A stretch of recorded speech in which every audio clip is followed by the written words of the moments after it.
And they did. It worked like a charm. We came in quietly and took them by surprise, made a clean sweep, killed the ones we couldn't capture. One of the renegade jump space technicians was still alive, Kraft said. He told us about your stopping the bombs aimed at Nyjord, the two of you. None of the Nyjorders there could add anything to his words, not even the cynical Highs. But Brion could empathize their feelings, the warmth of their intense relief and happiness. It was a sensation he would never forget. There is no more war, Brion translated for Ulv, knowing that the Disan had understood nothing of the explanation. As he said it, he realized there was one glaring error in the story. You couldn't have done it, Brion said. You landed on this planet before you had my message about the tower. That means you still expected the Magter to be sending their bombs to Nyjord, and you made the landings in spite of this knowledge. Of course, Professor Kraft said, astonished at Brion's lack of understanding. What else could we do? The Magter are sick. Highs laughed aloud at Brion's baffled expression. You have to understand Nyjord's psychology, he said.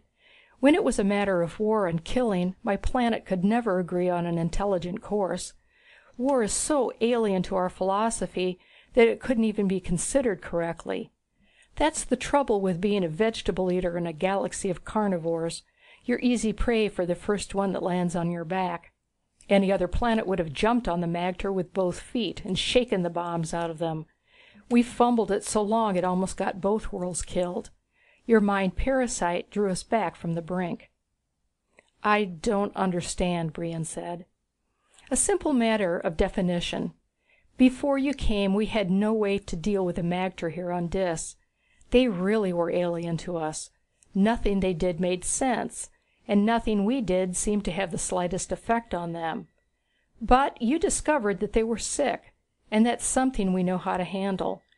We're united again. My rebel army was instantly absorbed into the rest of the Nyjord forces by mutual agreement. Doctors and nurses are on the way here now. Plans were put underway to evacuate what part of the population we could until the bombs were found. The planet is united again, and working hard. Because the Magter are sick, infected by a destructive life form? Brion asked.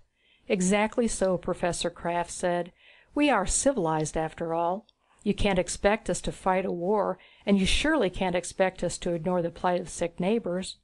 No, you surely can't, Brion said, sitting down heavily. He looked at Ulv, to whom the speech had been incomprehensible. Beyond him, Highs wore his most cynical expression as he considered the frailties of his people. Highs, Brion called out. You translate all that into Disan and explain to Ulv. I wouldn't dare. End of chapter 18.